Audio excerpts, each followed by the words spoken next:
If you are a fan of Gold Rush or just fascinated by its incredible life stories, join us as we will be digging into Tony Beets' jaw-dropping fortune, his shocking decision, and the emotional legacy he's leaving behind. What happens when a legend in gold mining decides to step away? Tony Beets, known as the King of the Klondike, has built an empire over decades, but his latest decision has left his family in tears, and it's not what you think. Tony Beets isn't your average gold miner. He's a larger-than-life figure who turned dirt into dreams and a simple Yukon claim into an empire. You probably know him from Gold Rush, where his booming voice, fearless decisions, and a knack for colorful language have made him unforgettable. But behind the hard hat and gruff exterior is a man who's built more than just a fortune. He's created a legacy that's as tough and complicated as the Klondike itself. Have you ever thought about what it takes to go from nothing, owning millions in gold claims? Tony started out as a young man from the Netherlands, chasing opportunity in Canada. He didn't stumble into success. It was the result of backbreaking work, risk-taking, and a bit of Viking spirit. From taming massive dredges to battling harsh winters, Tony proved that fortune favors the bold. But here's where the story takes a twist. A fortune isn't just gold and numbers. It's also a weight that shapes the lives of those around you. Tony's success has lifted his family, but it's also placed them under the pressure of living up to his legacy. His wife, Minnie, has been his rock, and their kids, Monica, Kevin, and Mike, are carving their own paths, sometimes in his shadow and sometimes breaking free from it. This is where the heart of the story lies. What happens when the fortune becomes bigger than the man who built it? Is it a blessing, or does it come with strings that tug on family ties? Can you imagine being handed a gold empire and trying to make it your own? Tony's story isn't just about gold, it's about grit, love, and the messy beauty of family. And as we dig deeper, we'll uncover how this fortune shapes not just their bank accounts, but their hearts and futures. Stick around of the Beets golden tale. Before Tony Beets became the tough-as-nails mining legend we know from Gold Rush, he was just a young guy from the Netherlands, trying to find his way in the world. Can you imagine leaving your home, your family, and everything familiar at 18 to chase a dream on the other side of the world? Well, that's exactly what Tony did. He didn't just hop on a plane, he took a leap of faith that most of us only dream of. At first, Tony wasn't a miner.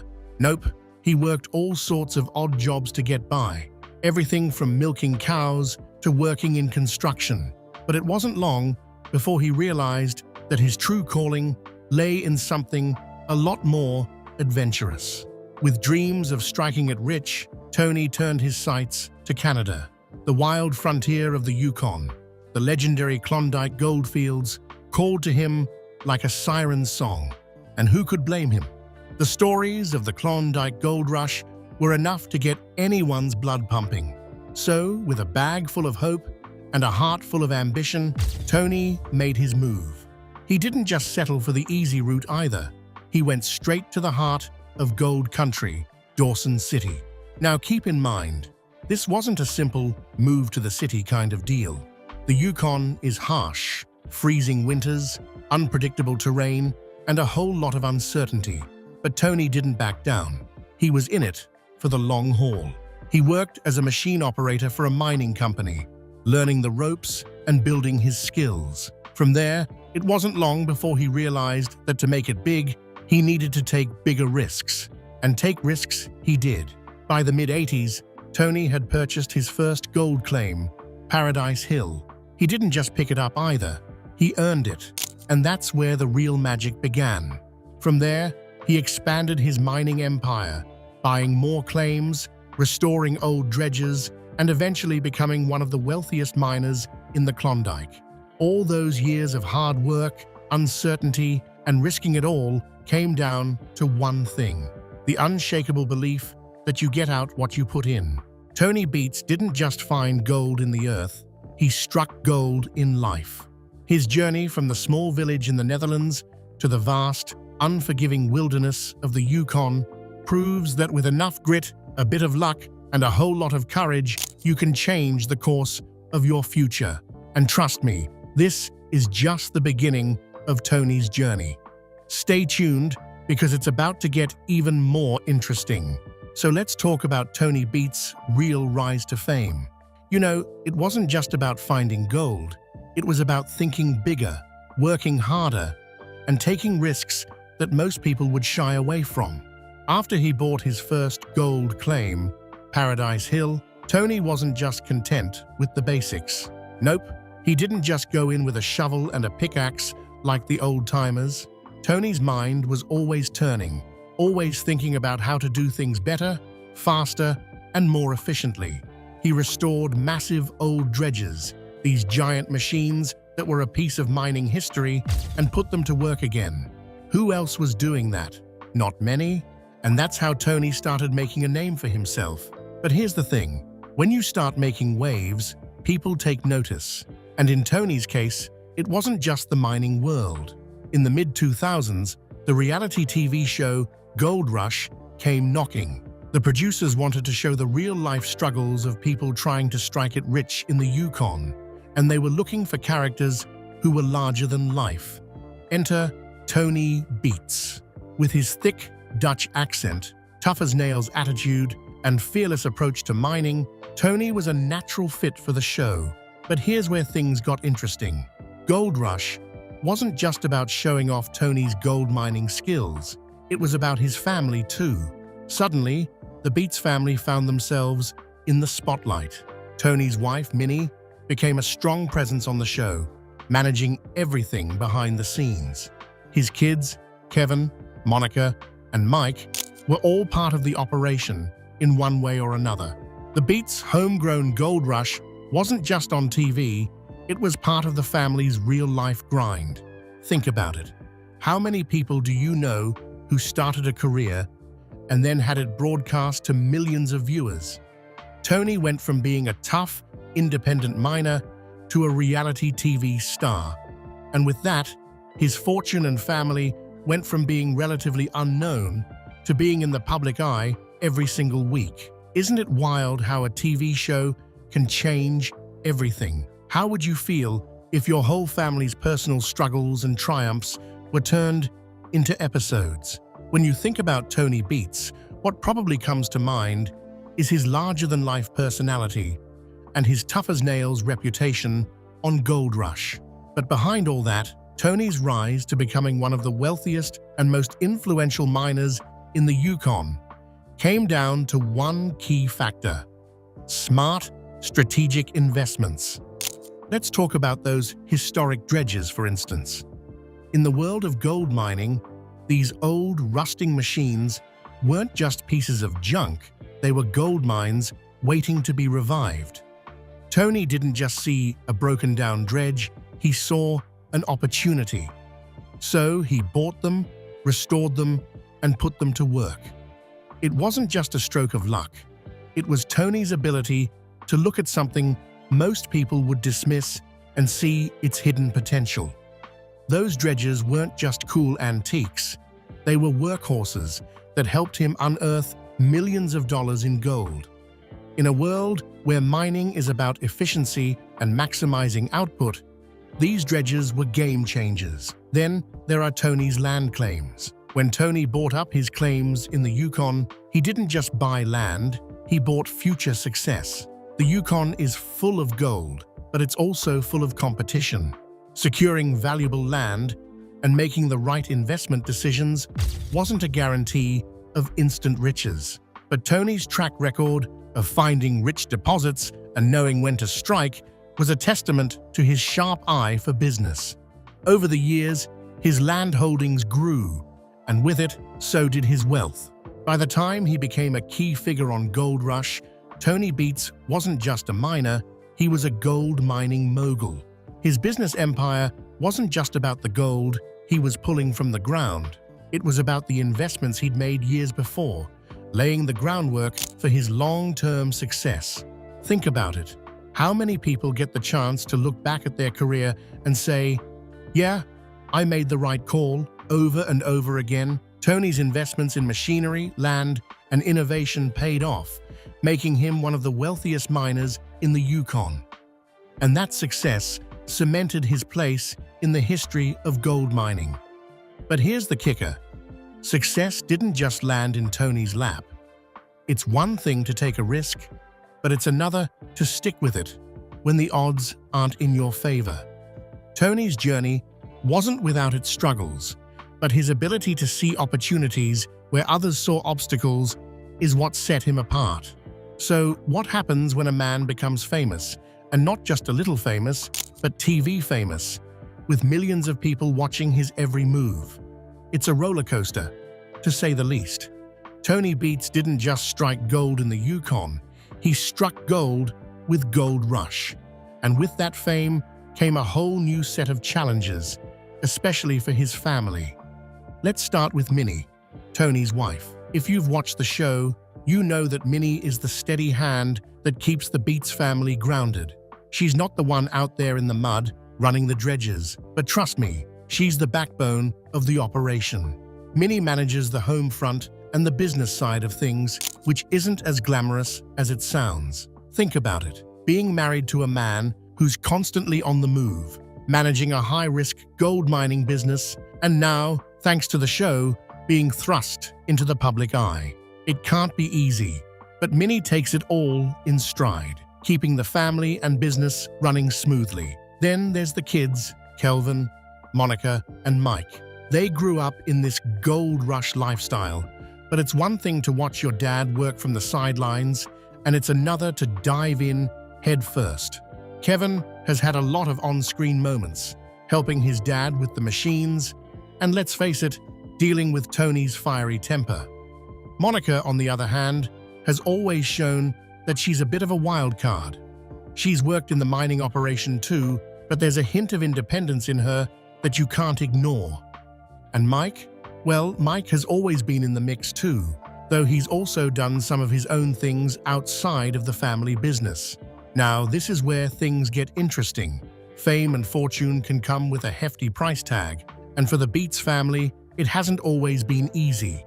The cameras may show a happy family working hard to strike gold, but behind the scenes, it's not all sunshine and rainbows. The pressure to live up to Tony's reputation, the weight of managing a massive mining operation, and the constant juggling act of maintaining family relationships takes a toll. Imagine growing up with your father as a reality TV star. There's the constant balancing act of wanting to be your own person, but also dealing with the legacy that your family has built. Some of the Beets kids have expressed a desire to do their own thing, and you can't blame them. It's hard to carve out your own identity when everyone already knows you as Tony Beets' son or daughter. But that's not to say the fame didn't bring some good things too. The Beets family now has a platform, and that's allowed them to bring more attention to the gold mining industry. Plus, with success comes opportunities, financial freedom, the chance to work on bigger and better mining projects, and of course, the luxury of a lifestyle that most people can only dream of. Still, the sacrifices are real. Tony's business took him away from home a lot, and that's not something you can just brush off. The show often points out the high-stakes world of mining, but it doesn't always show the emotional toll of running an empire. Tony's success didn't come without a few bumps in the road, and you can see that in the way his family has had to navigate their own roles within the business. This story is far from over, and there's more to come in the Beets' golden adventure. As the years went by, the Beets family's journey took a new turn. It's one thing to watch your father work his tail off in the mining business, but it's a whole different ballgame when it's time to step up and take the reins. That's exactly what happened as Tony's children, Kevin, Monica, and Mike, began to take on leadership roles within the family business. Let's start with Kevin. He's probably the most visible of the Beets kids on Gold Rush, often working alongside Tony in the trenches. At first, it was clear that Kevin was learning the ropes, stepping into his father's boots. But over time, Kevin's role grew, and it became obvious that he wasn't just Tony's right-hand man. He was starting to lead in his own way. Still, stepping into those shoes came with challenges. The pressure to live up to his father's reputation was huge. Plus, the cameras don't make it any easier. Imagine trying to make business decisions while millions of people are watching and critiquing your every move. Not exactly a walk in the park, right? Then there's Monica. If Kevin is the steady hand, Monica is the firecracker. She's always been a bit more independent and willing to challenge the status quo. It's clear that she's got a mind of her own, one that doesn't always want to follow Tony's way of doing things, but that's the beauty of it. She brings fresh ideas to the table, and as the next generation takes over, her perspective could be the key to keeping the family business thriving in a new era. Still, there's a catch. Trying to carve out your own path while being part of a family with such a powerful legacy is no easy task. Monica had to juggle her own desires with the reality of the Beets family name, and that's a balancing act most of us can't even imagine. And then we have Mike. Mike's a bit quieter when it comes to the show, but he's just as involved behind the scenes. He's been part of the operation for years, but like Monica, he's had his own set of challenges. It's one thing to work for your dad, but when the spotlight's on you, there's a pressure to not just meet expectations, but to exceed them. Mike's been learning the ropes, and as the mining operation grows, his role becomes even more crucial. But let's be real for a second. Being the next generation of a reality TV family isn't all gold bars and easy rides. While fame is a double-edged sword, on one hand, it opens doors, brings in opportunities, and lets them shine. On the other hand, it makes every mistake public, every decision second-guessed, and every move scrutinized. Thinking about it, running a gold mining operation requires constant attention. Whether it's managing machinery, working long hours in freezing temperatures, or making tough decisions on the fly. But when you throw a camera crew into the mix, there's always the added pressure of putting on a show for the world. It's one thing to be Tony Beets, the tough, seasoned miner. It's another to be Kevin, Monica, or Mike Beets, who are still trying to figure out their own identities while living in their father's shadow. If you were in their shoes, how would you handle the pressure of being part of a famous family business? Would you embrace it, or would it be too much to juggle? So, what's it like balancing a family business with the pressures of being on a reality TV show? It's got to be exhausting. That weight doesn't just sit on Tony's shoulders anymore. It's being passed down to his children. For the Beets family, upholding Tony's legacy is both a privilege and a burden. Imagine being handed the keys to a gold mining kingdom, knowing the blood, sweat, and tears that went into building it. That's a lot to carry, especially when the world is watching. Over the years, we've seen moments of tension within the family, both on screen and behind the scenes. Kevin struggles to meet his father's high standards, Monica's clashes over how things should be done, and the pressure on Mike to find his place in the business have all painted a picture of a family grappling with the weight of their name. There have been key moments that have forced the Beets family to reflect on their journey, like the time Tony faced a hefty fine for operating an unlicensed dredge, leaving the entire family scrambling to recover, or when personal losses and family disagreements bubbled to the surface, showing us that even the toughest miners aren't immune to emotional strain. These moments have tested their unity, forcing them to ask, what's more important, the business or the bond we share? Then there's the challenge of balancing family and business. As we've seen, working together isn't always smooth sailing, even for the closest families. Add fame, fortune, and the complexities of running a multi-million-dollar enterprise, and you've got a recipe for tension. How do you make decisions when every choice could affect not just the bottom line, but also your relationships? It's a delicate dance, and one wrong move could bring everything crashing down. And then there's the potential for conflict. Money can bring out the best and the worst in people, even within families. Who takes the lead? How are decisions made? And what happens if the younger Beets have different visions for the future of the business? These questions could create rifts, or hopefully bring the family closer together. But it's not all drama and conflict. The Beets family has also had moments of deep connection. Moments where you see the pride in Tony's eyes as his kids step up and take on responsibilities. You see the love between Tony and Minnie, who's been his rock through thick and thin.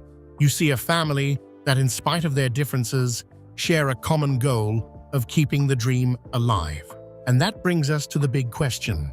Will Tony's legacy unite or divide his family in the years to come? On one hand, their shared experiences and the foundation Tony has built could bring them closer together, creating a strong family unit capable of weathering any storm. On the other hand, the pressures of maintaining a massive mining operation and the inevitable differences in opinion could create cracks that are hard to repair. What do you think? Can the Beets family strike gold in their relationships as they have in the ground? Or will the weight of Tony's legacy prove too much to bear? And honestly, we're all rooting for a happy ending, aren't we? For an emperor. While these personal extravagances reflected his excesses, they also showcased the engineering marvels of the Roman Empire under his rule. But the first thing that showed he was unhinged is his obsession with worship. Treatment as a deity. Under Caligula, Rome descended into a reign of terror. Thousands were executed under his orders, and his obsession with power extended into the realm of religion. While most Roman leaders had grown less zealous about their pagan traditions, Caligula fully embraced and reverted to the ancient practices. He didn't stop there. He declared himself a living god, complete with temples, rituals, and statues erected in his honor. In his mind, being a deity came with some unique perks. As a god, he believed he was beyond accountability. To cement his godlike image, Caligula had the heads of various statues of Roman deities removed and replaced with his own likeness. This was a blatant display of his belief in his divine supremacy. In Rome, 2 temples were dedicated to the worship of Caligula. One of these, the Temple of Castor and Pollux, was even physically connected to his imperial residence. Caligula would occasionally appear there, presenting himself as a living god to the public in grand theatrical displays.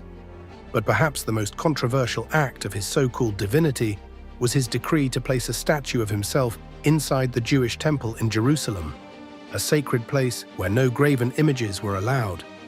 This was a deeply provocative act, echoing the events that had sparked the Hasmonean revolt 2 centuries earlier.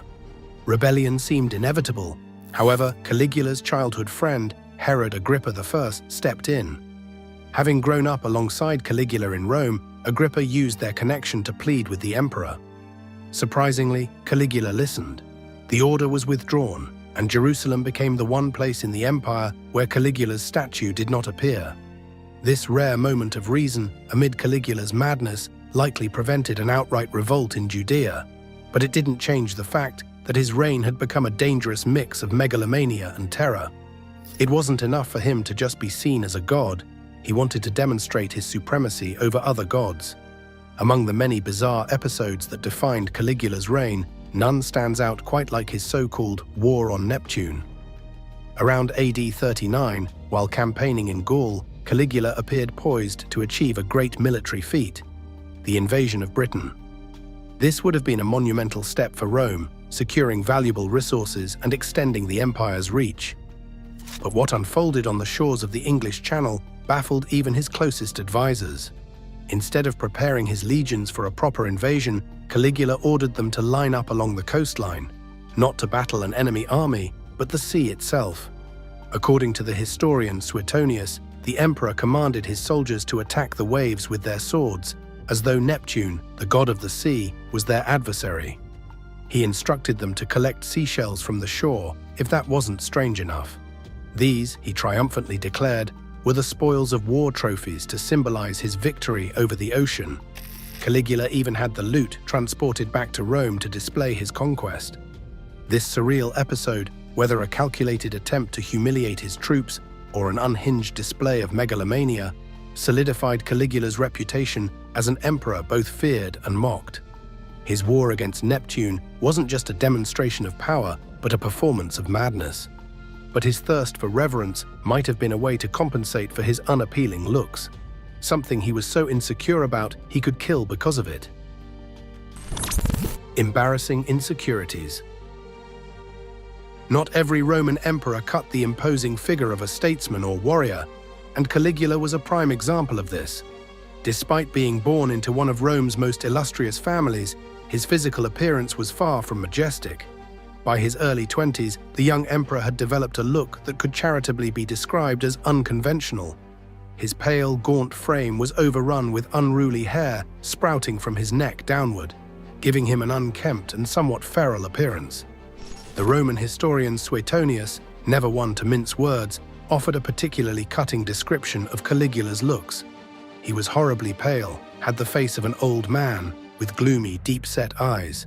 His head was deformed and bald, except for a few scanty hairs. His neck was covered with bristles. He had thin legs and enormous feet. Such vivid imagery leaves little doubt that Caligula's appearance fell far short of the Roman ideals of beauty and vigor, ideals that were often celebrated and even mythologized in art and literature. In a society where physical prowess and aesthetic appeal were closely tied to perceptions of strength and divine favor, Caligula's appearance became an easy target. His unkempt, hairy demeanor drew snickers and whispers, with many comparing him to a goat. And back then, being called a goat was not a compliment, rather it was an insult that stung deeply.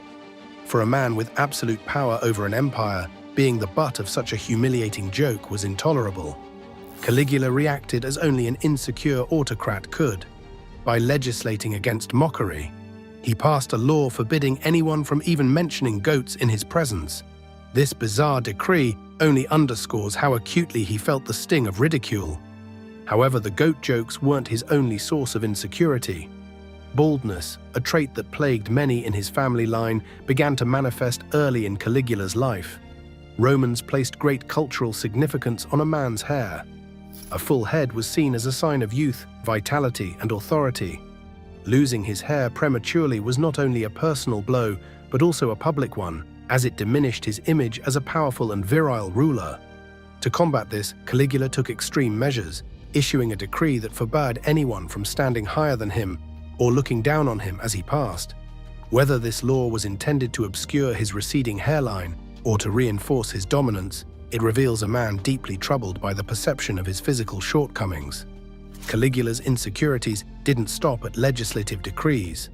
Obsessed with projecting an image of fearsome authority, he reportedly practiced fierce and intimidating expressions in front of a mirror. This was no small task in an empire where an emperor's image could inspire either reverence or rebellion.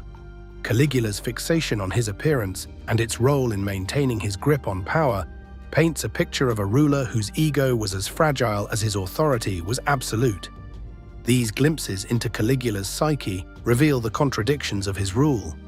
On one hand, he wielded immense power, commanding the lives of millions and dictating the fate of an empire. On the other, he was haunted by insecurities over his looks, his hairline, and the cruel barbs of those around him. The goat jokes, harmless as they may seem, struck at the very core of his fragile self-image. For a man as ruthless as Caligula, those jokes were no laughing matter.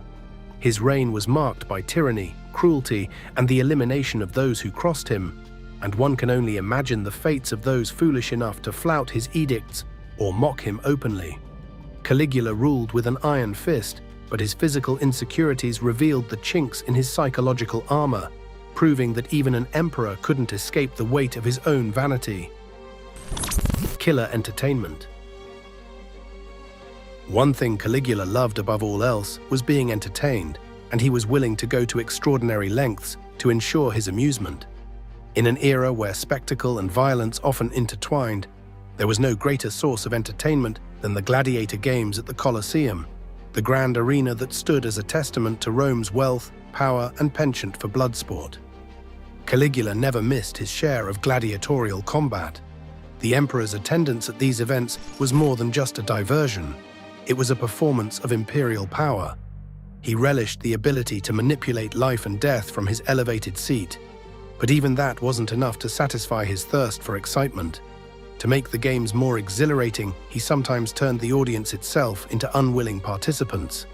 Without hesitation, Caligula would order some of his guests to be thrown into the arena to face armed gladiators. This wasn't a rare occurrence. According to historical accounts, his targets ranged from ordinary citizens to Rome's elite. If his mood struck him, he would even toss senators into the arena to fight for their lives. For the members of Rome's ruling class, this wasn't just a matter of humiliation, it was a life-or-death struggle staged for Caligula's amusement. The thought of Rome's most powerful men being reduced to desperate combatants in a bloody spectacle only served to heighten the emperor's twisted delight. When the suffering of others still failed to quench his need for thrill, Caligula would take matters a step further by joining the action himself. Suetonius, one of Rome's most notable historians, recounts how Caligula didn't merely spectate, but occasionally stepped into the arena. In one infamous instance, he fought a gladiator named Mumillo, a match designed to showcase the emperor's supposed superiority. The duel was a farce from the outset. Mumillo, armed with nothing but a wooden sword, was powerless to challenge Caligula, who was armed and protected by his imperial status. At one point during the fight, Mumillo fell to the ground, a staged gesture of submission. But for Caligula, the performance was not complete without a shocking twist. Instead of showing mercy, he pulled out a real dagger and stabbed